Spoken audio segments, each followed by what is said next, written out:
쪽지 한 장이 제 67년 인생을 통째로 바꿨습니다. 1975년 버스, 어깨를 톡 건드린 남학생, 손에 쥐어진 쪽지, 흔한 연애 편지가 아닌 낯선 여학생의 친구 신청이었죠. 50년이 지난 지금 우리는 미국에서 매주 만납니다. 한 장의 쪽지가 어떻게 우리를 여기까지 데려왔을까요? 이 특별한 우정 이야기 끝까지 함께 해주신다면 구독과 좋아요 부탁드립니다. 안녕하세요. 저는 미국에 살고 있는 평범한 한국 할머니입니다. 오늘은 저의 이야기를 들려드리려고 합니다. 오늘도 난 그 친구와 카페에서 커피를 마셨다. 매주 화요일 오전 10시, 우리의 약속이다. 우리가 자주 가는 이 카페는 집에서 차로 10분 거리에 있다. 주차하기 편하고 조용하고 커피 맛도 괜찮다. 하지만 무엇보다 창가 자리가 좋다. 따스한 햇살이 들어오고 밖으로는 단풍나무들이 보인다. 계절마다 다른 풍경을 보여주는 이 자리가 우린 참 좋다. 오늘은 11월 중순, 가을이 깊어가는 때였다. 나뭇잎들이 노랗고 빨갛게 물들어 있었다. 며칠 전 비가 와서 낙엽들이 땅에 수북이 쌓여 있었다. 난 언제나처럼 먼저 도착해서 창가 자리를 잡았다. 친구는 늘 5분쯤 늦는다. 나이 들어서도 여전히 시간 지키는 게 서툴다. 하지만 난 기다리는 게 싫지 않다. 창밖을 보며 멍하니 생각에 잠기는 시간이 좋다. 곧 친구가 문을 열고 들어왔다. 보라색 패딩 재킷을 입고 목도리를 두르고 손에는 핸드백을 들고 있었다. 어머, 미안. 또 늦었지? 친구가 숨을 헐떡이며 다가왔다. 난 웃으며 손을 흔들었다. 괜찮아. 나도 방금 왔어.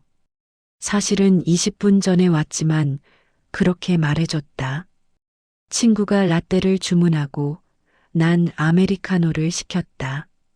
우리 둘 다 머리가 하얗게 샜고 주름이 깊어졌지만 웃는 모습은 여전히 그때 그 여학생 같았다.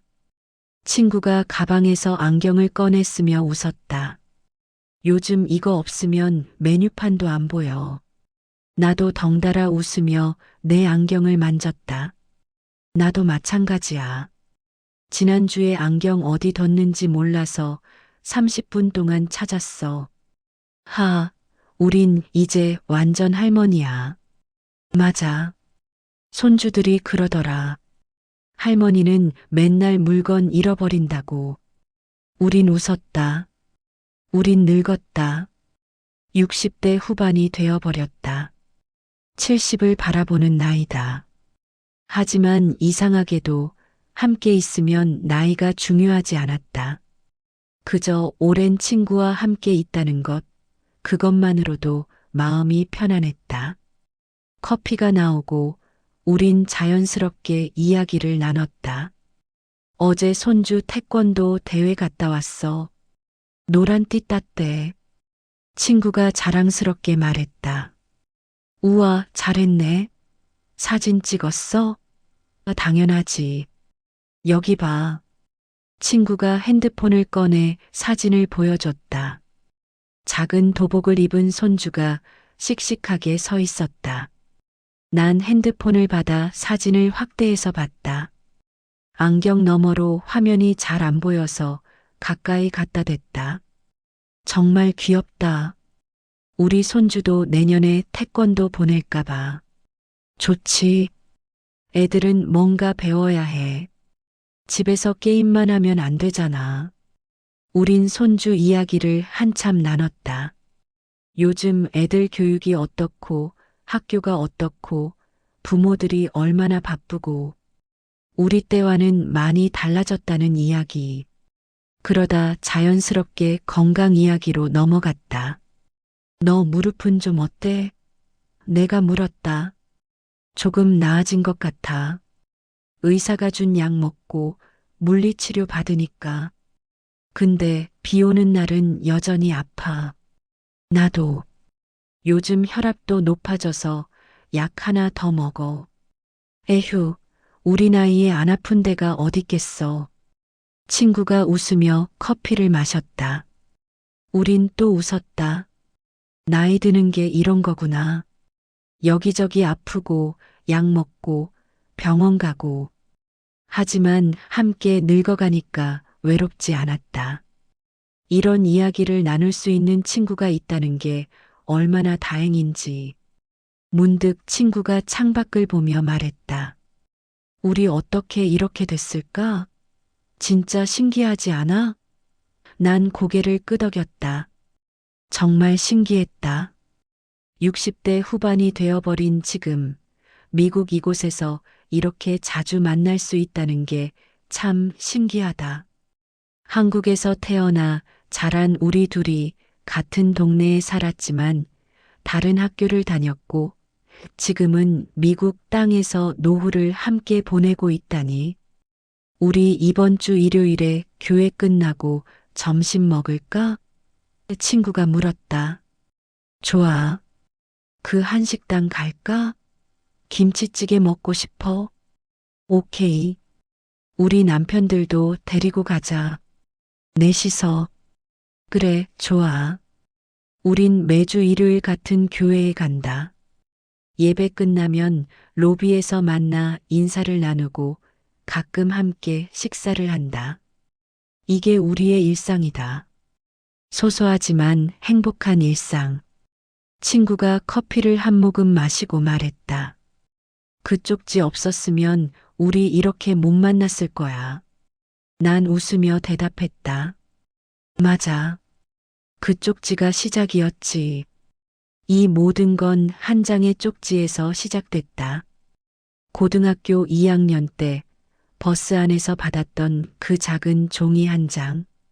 그게 내 인생을 완전히 바꿔놓았다. 지금 생각하면 참 묘하다. 만약 그날 그 버스를 타지 않았다면, 만약 그 남학생이 쪽지를 건네지 않았다면, 만약 내가 그 주소로 편지를 쓰지 않았다면, 인생이란 게 정말 어디로 흘러갈지 모르는 거구나. 한 번의 선택, 한 번의 용기, 한 번의 우연이 평생을 좌우한다. 창밖의 단풍나무를 바라보며 난 조용히 생각했다. 50년이란 세월 동안 우린 정말 많은 걸 함께 겪었다. 기쁨도 슬픔도 이별도 만남도. 그리고 지금 우린 여전히 함께 있다. 이게 얼마나 큰 축복인지 이제야 알 것 같다. 그때의 난 고등학교 2학년이었다. 1975년 봄이었다. 지금처럼 스마트폰도 없고 인터넷도 없던 시절이었다. 친구를 사귀려면 직접 만나야 했고 연락하려면 편지를 쓰거나 동네 공중전화로 전화해야 했다. 집에 전화가 있는 집은 정말 드물었다. 우리 집에도 전화가 없었다. 우리 학교는 여학교였다. 그때는 남녀공학이 드물었다. 대부분 남학교, 여학교로 나뉘어 있었다. 우리 학교 규율은 엄격했다. 머리는 무조건 귀 밑 3cm 단발머리, 치마 길이는 무릎 아래, 하얀 블라우스에 검정 플리츠 스커트. 조금이라도 규정을 어기면 선생님께 혼났다.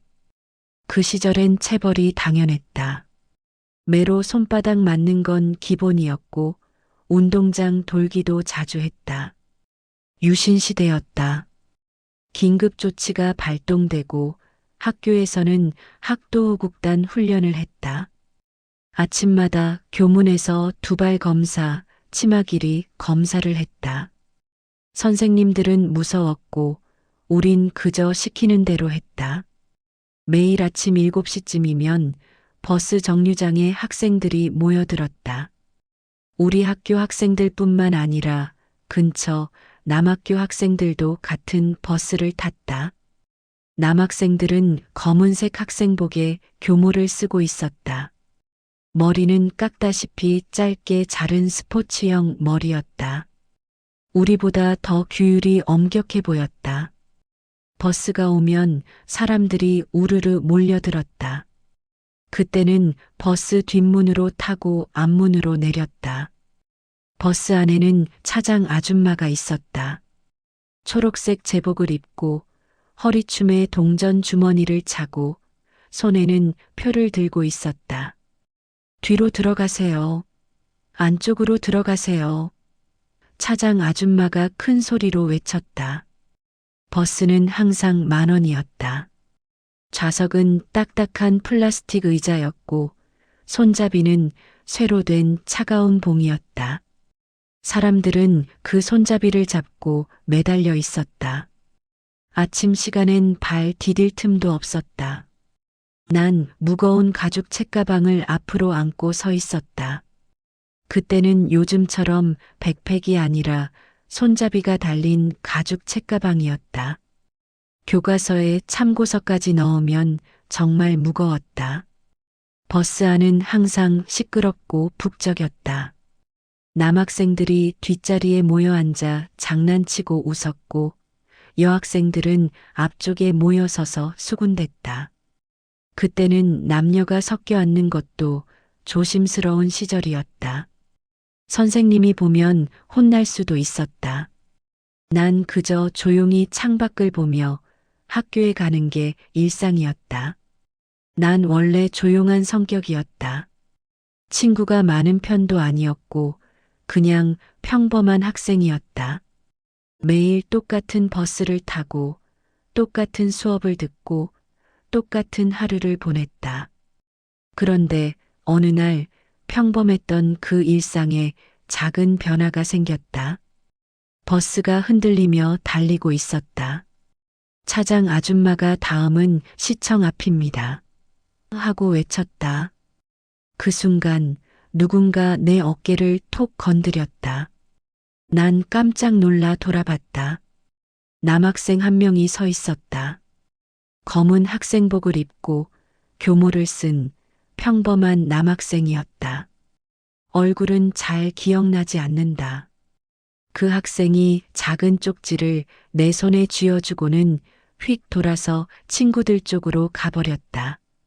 너무 빨라서 뭐라고 말할 틈도 없었다. 난 얼떨떨했다. 손에 쥐어진 하얀 쪽지를 내려다봤다.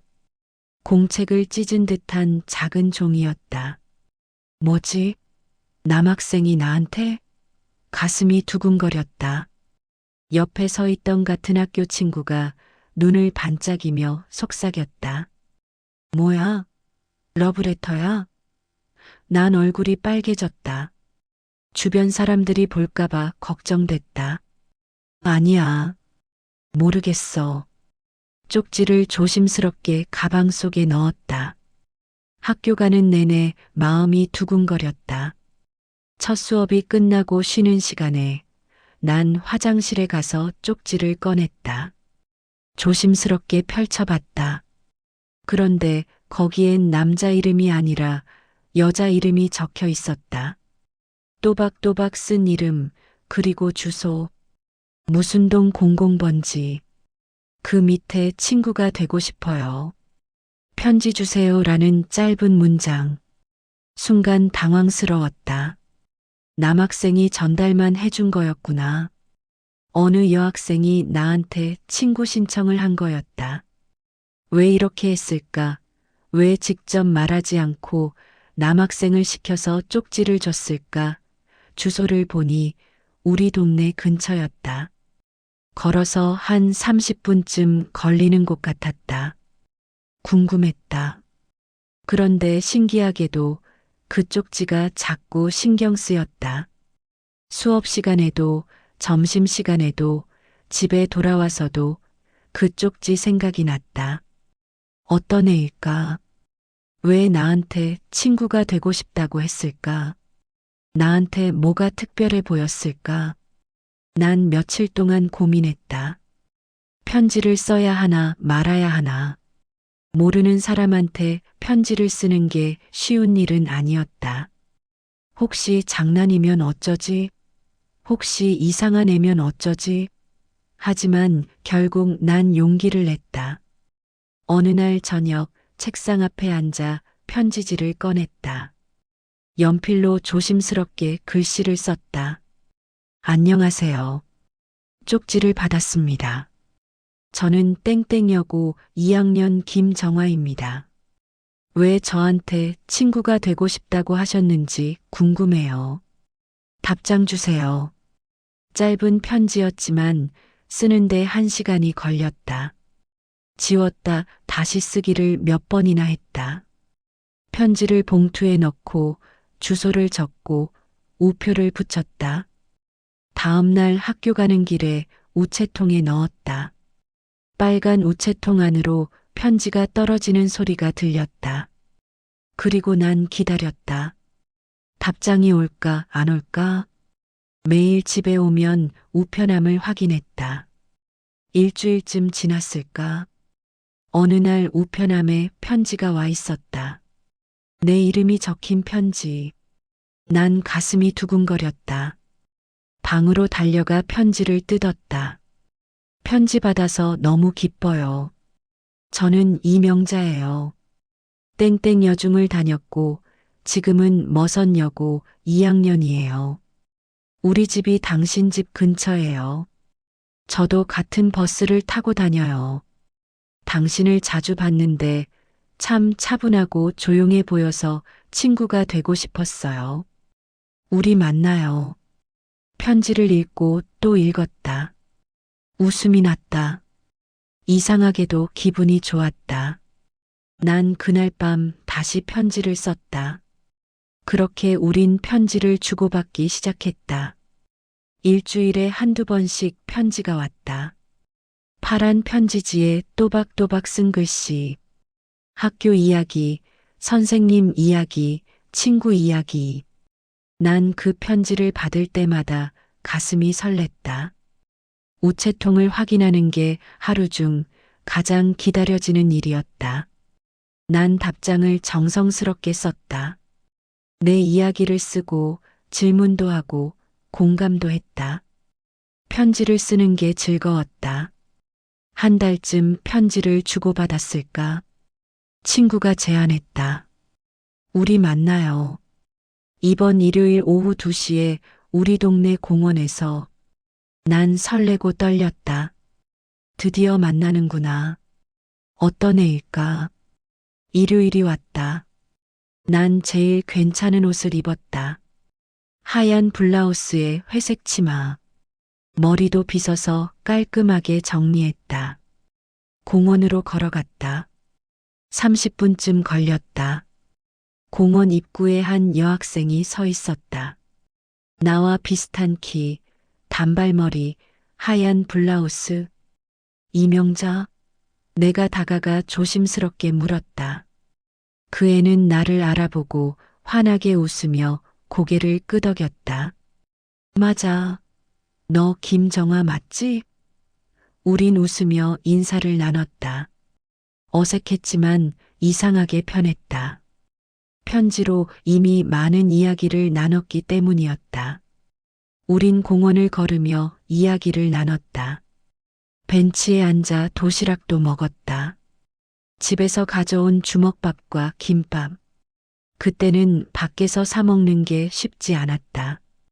대부분 집에서 싸온 걸 먹었다. 그날 이후 우린 자주 만났다. 주말마다 만나기로 했다. 동네 공원에서 만나거나 학교 근처 문방구 앞에서 만나거나 때로는 친구네 집이나 우리 집에서 만났다. 우리 집은 가까웠다. 걸어서 30분이면 서로 집을 오갈 수 있었다. 버스를 타면 두세 정거장 거리였다. 가끔 친구가 우리 집에 놀러 왔다. 내 방에 앉아 이야기를 나누고 어머니가 만들어주신 군것질을 먹었다. 그때는 학생들이 갈 곳이 많지 않았다. 커피숍은 대학생들이나 가는 곳이었고 우린 주로 공원이나 궁궐을 걸었다. 창경원에 가기도 하고 덕수궁 돌담길을 걷기도 했다. 입장료가 있었지만 학생증을 보여주면 할인을 받을 수 있었다. 가끔 극장에 갔다. 영화 한 편 보는 게 큰 행사였다. 표를 끊으려면 줄을 서야 했고 자리가 없으면 바닥에 앉아서 봤다. 그래도 재미있었다.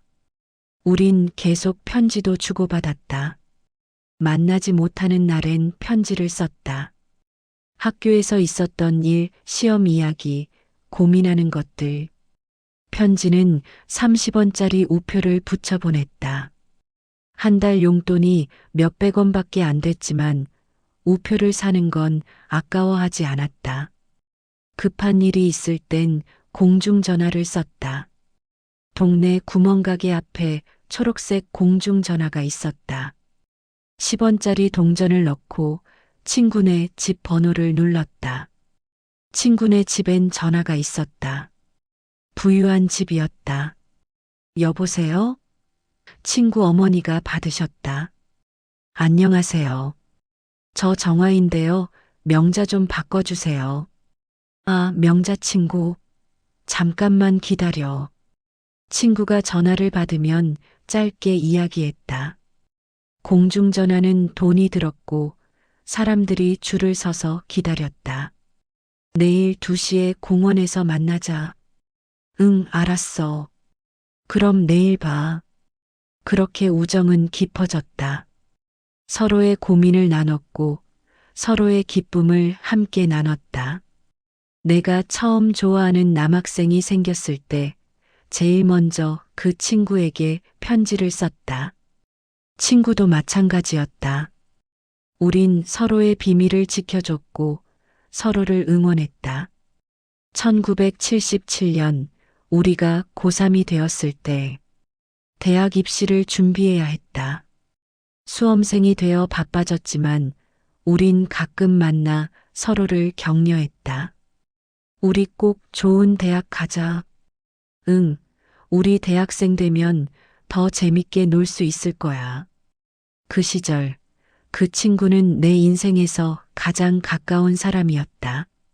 가족도 아니고 같은 학교 친구도 아니지만 그 누구보다 나를 잘 이해해주는 사람. 난 그때 몰랐다. 이 우정이 평생 갈 거라는 걸.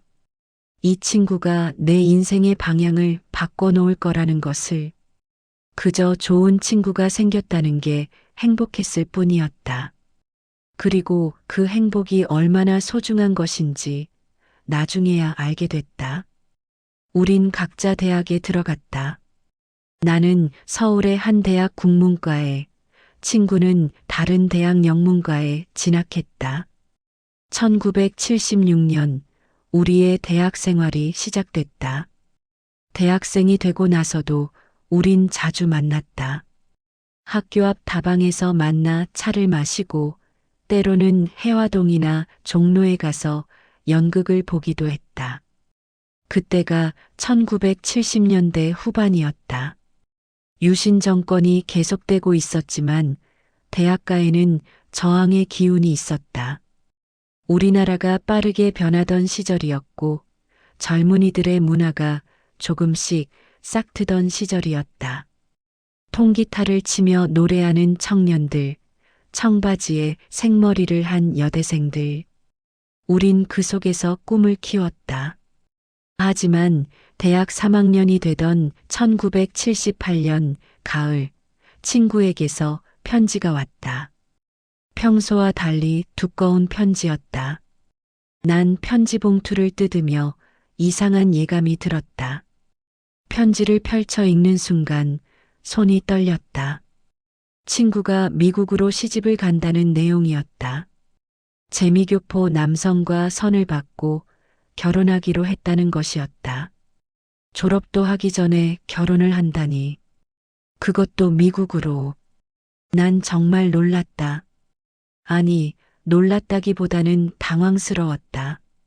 친구를 잃는다는 생각에 마음이 무너졌다. 편지 끝에는 이렇게 쓰여 있었다. 미안해.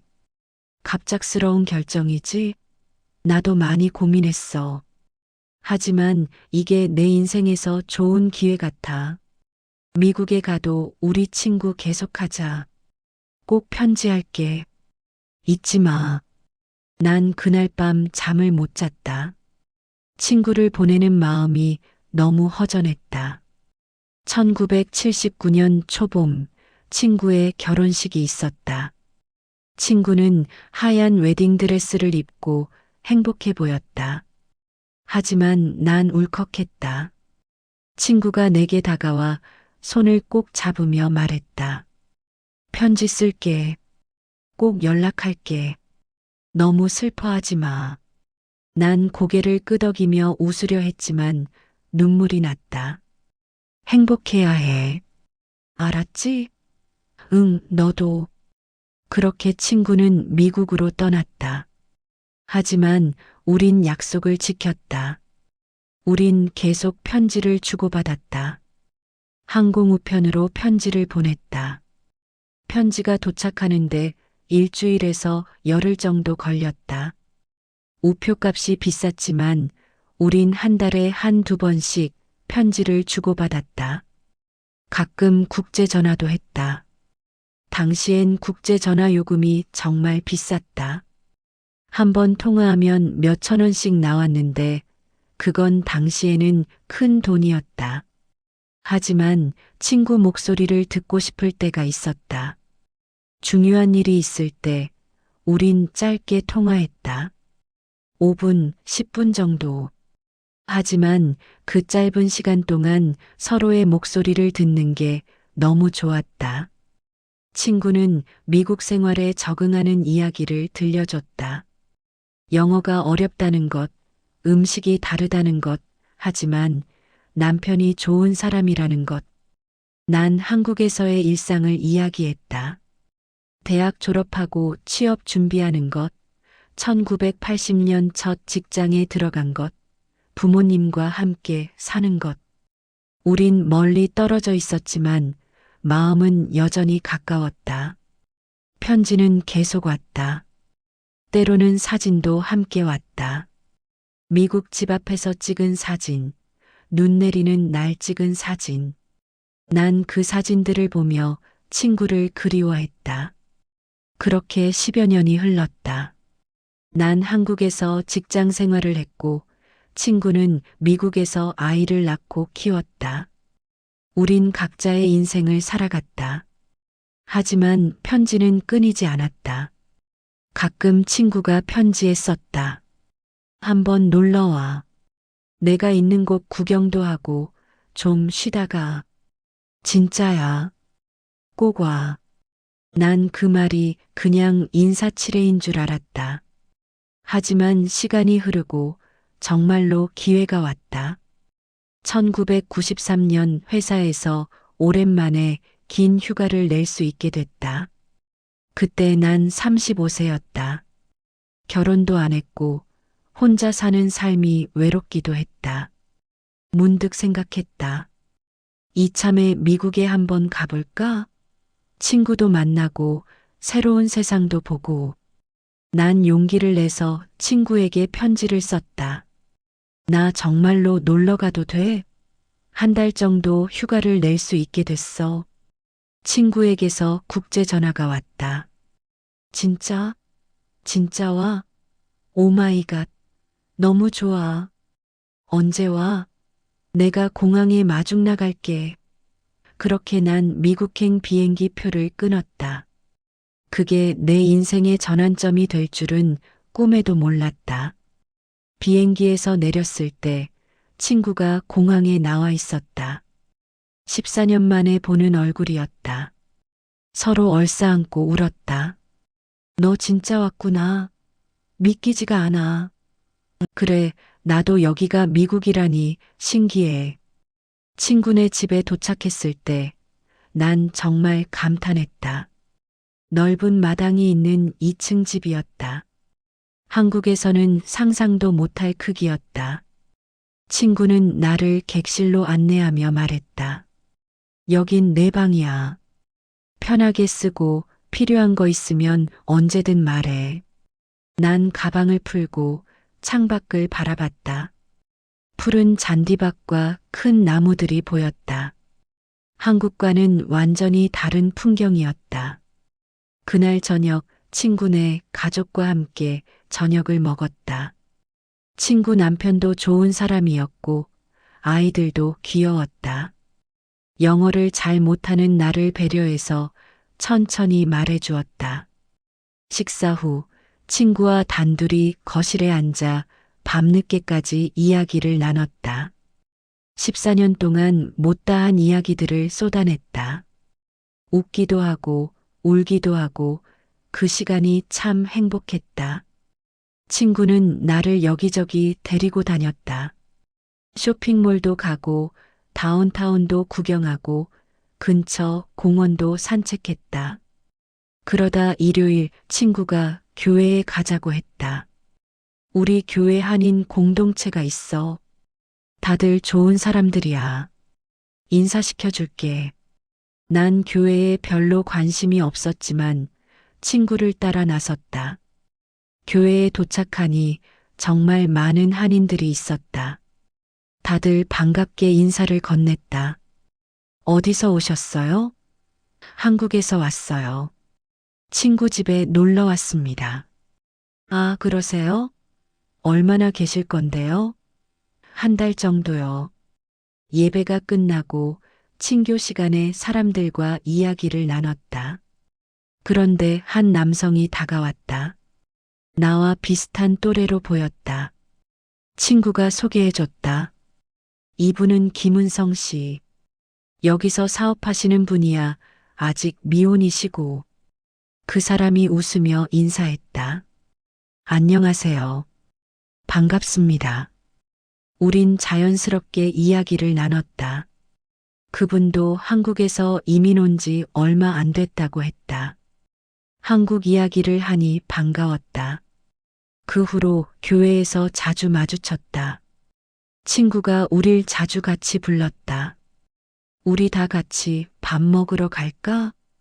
그렇게 넷이서 식사를 하기도 하고 커피를 마시기도 했다. 시간이 흐르면서 그분과 둘이서만 만나게 됐다. 친구가 은근슬쩍 자리를 만들어준 것 같기도 했다. 우린 이야기를 많이 나눴다.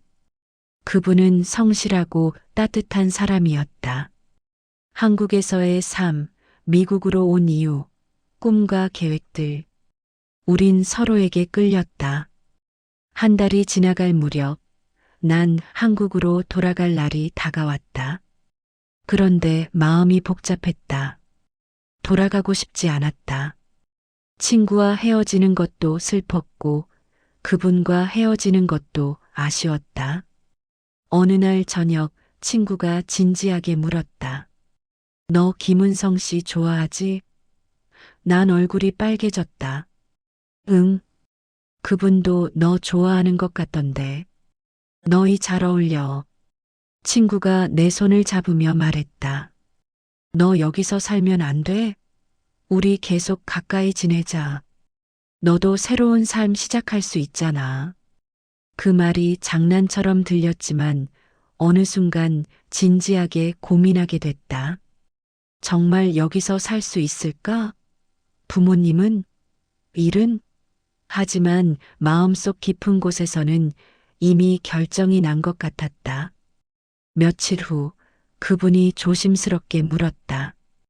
혹시 여기 남을 생각 없으세요? 저랑 함께. 난 심장이 쿵 내려앉는 것 같았다. 하지만 이상하게 두렵지 않았다. 오히려 확신이 들었다. 생각해 볼게요. 그날 밤 친구와 밤새 이야기를 나눴다. 울기도 하고 웃기도 하고 결국 난 결정했다. 미국에 남기로, 그분과 함께하기로, 새로운 삶을 시작하기로. 한국에 전화해서 부모님께 말씀드렸을 때 어머니는 울었다. 내가 행복하다면 어쩔 수 없지. 하지만 가끔은 연락해야 한다. 네, 엄마. 꼭 연락드릴게요. 그렇게 난 이곳에 남았다. 1994년 이민 수속을 밟고 그분과 결혼했다. 친구가 결혼식을 준비해줬다. 작은 결혼식이었지만 친구가 곁에 있어서 외롭지 않았다. 그렇게 난 미국에서 가정을 꾸렸다. 아이들을 낳았고 키웠다. 쉬운 일은 아니었다. 언어도 어려웠고 문화도 달랐고 향수병도 생겼었다. 한국 부모님께 전화드릴 때마다 죄송하고 그리웠다. 하지만 이곳에서의 삶도 행복했다. 남편이 좋았고 아이들이 사랑스러웠고 무엇보다 친구가 항상 곁에 있었다. 아이 키울 때도 힘들 때도 기쁠 때도 그 친구가 있었다. 우린 서로의 집을 오가며 지냈다. 아이들끼리도 친하게 자랐다. 친구는 내게 엄마이자 친구이자 언니 같은 존재였다.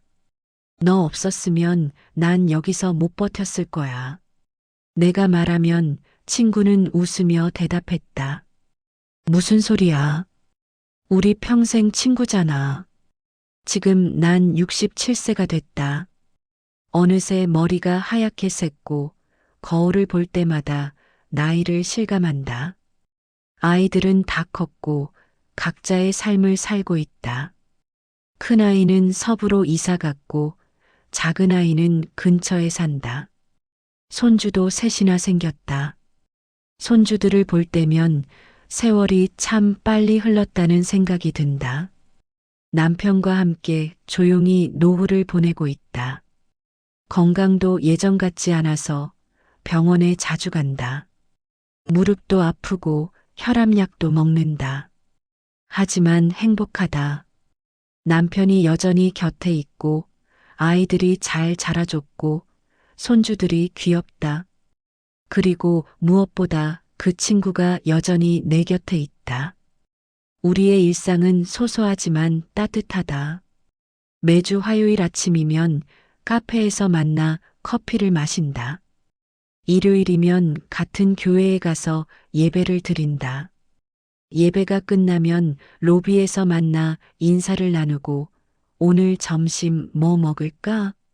하며 함께 식당을 찾는다.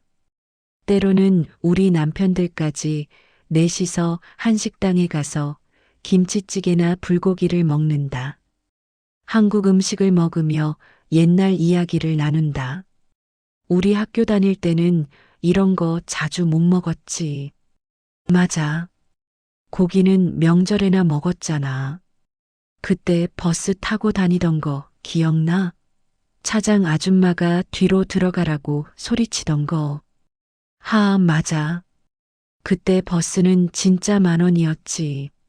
사람들 발 밟고 밟히고 남편들은 웃으며 우리 이야기를 듣는다. 벌써 몇 번이나 들은 이야기지만 늘 새롭게 들어준다. 목요일 오후엔 가끔 함께 장을 보러 간다. 한인마트에 가서 김치, 된장, 고추장 같은 걸 사고 때로는 한국에서 온 신상품을 구경한다. 이것 봐, 요즘 이런 과자 나왔대. 오, 나 어렸을 때 먹던 거랑 비슷한데? 장바구니를 밀면서 이런저런 이야기를 나눈다. 마트에서 아는 사람들을 만나면 인사를 나누고 새로운 한인들이 이사 왔다는 소식도 듣는다. 장을 보고 나면 근처 카페에 들러 디저트를 먹는다. 우리 둘 다 단 걸 좋아한다. 케이크 한 조각을 반으로 나눠 먹으며 또 이야기를 나눈다. 끝없이 할 이야기가 있다. 손주들 이야기, 아이들 이야기, 건강 이야기, 그리고 옛날 이야기. 가끔은 날씨 좋은 날 함께 산책을 나간다. 근처 공원에 가서 천천히 걷는다. 벤치에 앉아 쉬기도 하고 호수를 바라보기도 한다. 봄에는 벚꽃을 보러 가고 가을에는 단풍을 구경한다. 우린 서두르지 않는다. 천천히 우리 속도에 맞춰 걷는다. 무릎 괜찮아? 친구가 물으면 난 고개를 끄덕인다. 응, 오늘은 괜찮아. 우린 서로의 건강을 챙긴다. 병원 갈 때도 가끔 함께 간다. 대기실에서 기다리다 보면 시간이 금방 간다. 친구가 있으면 외롭지 않다. 지난달엔 친구네 집에서 작은 파티를 했다. 친구의 손주 생일이었다. 난 케이크를 가져갔고 아이들이 촛불을 끄는 모습을 보며 함께 박수를 쳤다. 그 순간이 행복했다. 우리가 함께 늙어가고 우리 아이들이 함께 자랐고 이제 손주들까지 함께 보고 있다니. 이게 얼마나 큰 축복인지. 가끔 친구와 옛날 사진을 꺼내본다. 젊었을 때 우리 모습, 아이들이 어렸을 때 모습, 사진 속에서 우린 참 젊었다. 우리 이때 진짜 예뻤다. 친구가 웃으며 말한다. 맞아.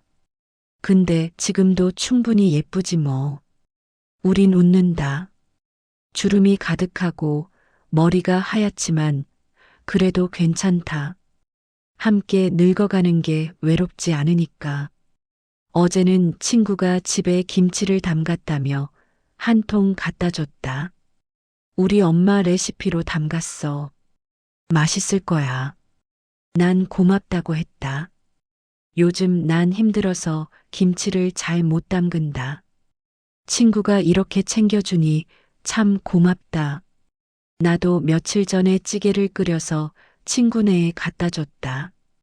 우린 이렇게 서로를 챙긴다. 밥을 해주고 반찬을 나눠 먹고 서로의 안부를 묻는다. 가끔 그때 그 쪽지 이야기를 꺼낸다. 카페에 앉아 커피를 마시며 문득 친구가 말했다. 그때 내가 쪽지를 안 받았으면 어쩔 뻔했어. 우리 이렇게 못 만났을 거야. 맞아. 그 초록색 버스 안에서 받은 그 쪽지. 기억나?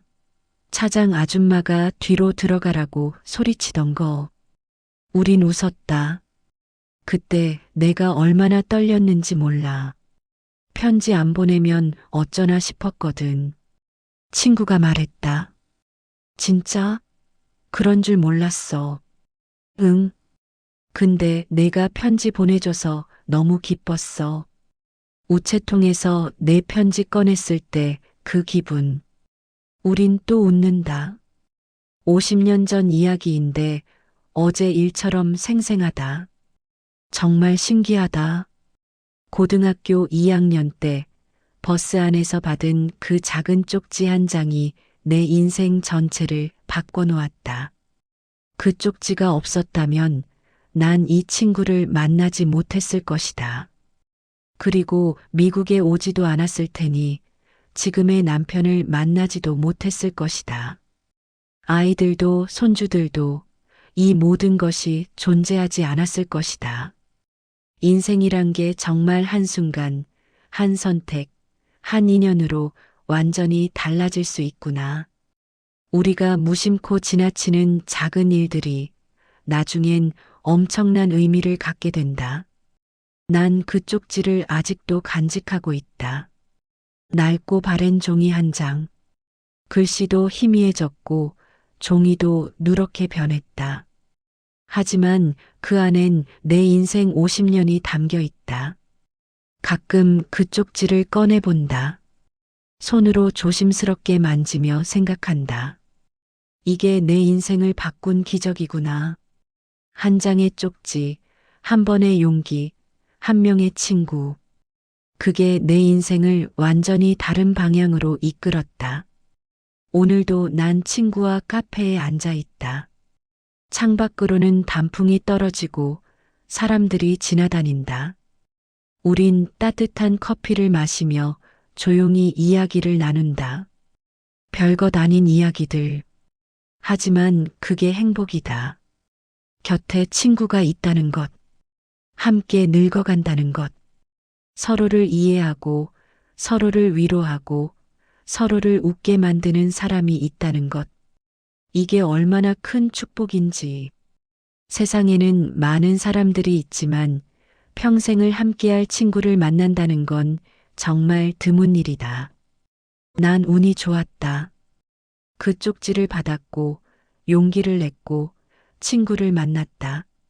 그리고 50년이 지난 지금 우린 여전히 함께 있다. 손주들이 가끔 묻는다. 할머니, 그 친구 할머니는 어떻게 만났어요? 난 웃으며 대답한다. 쪽지로 만났단다. 고등학교 때 버스에서 받은 쪽지. 쪽지요? 문자 아니고요? 그때는 전화 문자가 없었어. 손으로 쓴 쪽지를 주고받았지. 그리고 버스에는 차장 아줌마가 있었고 동전으로 차비를 냈단다. 친구한테 연락하려면 편지를 썼어. 30원짜리 우표를 붙여서. 손주들이 신기해하며 눈을 반짝인다. 난 그때마다 생각한다. 인연이란 게 참 신기하다. 언제, 어디서, 어떻게 만날지 아무도 모른다. 하지만 한번 만난 인연을 소중히 여기고 계속 이어가려 노력한다면 그게 평생의 선물이 될 수 있다. 다음 주 수요일엔 친구와 함께 병원에 간다. 정기 검진 날이다. 함께 가면 덜 무섭다. 검사 결과 기다리는 동안 친구가 옆에 있으면 마음이 놓인다. 그리고 검사 끝나고 나면 우린 또 카페에 들러 커피를 마실 것이다. 다행히 괜찮대. 그럼 됐다. 우리 오래오래 건강하게 살아야지. 응, 우리 100살까지 같이 살자. 우린 웃을 것이다. 100살까지. 욕심일까? 하지만 정말 그러고 싶다. 이 친구와 함께 더 오래, 더 많은 시간을 보내고 싶다. 오늘도 난 친구와 커피를 마시며 조용히 중얼거린다. 고마워. 그때 쪽지 줘서, 그리고 편지 보내줘서. 친구가 웃으며 내 손을 꼭 잡는다. 나도 고마워. 답장해줘서. 우린 마주보며 웃는다. 50년을 함께한 우정. 한 장의 쪽지에서 시작된 기적. 이게 내 인생이고 이게 내 이야기다. 그리고 난 이 이야기가 참 좋다. 지금 이 순간 이 친구와 함께 있는 이 시간이 가장 소중하다. 긴 이야기 끝까지 들어주셔서 감사합니다. 다음 시간에 뵙겠습니다.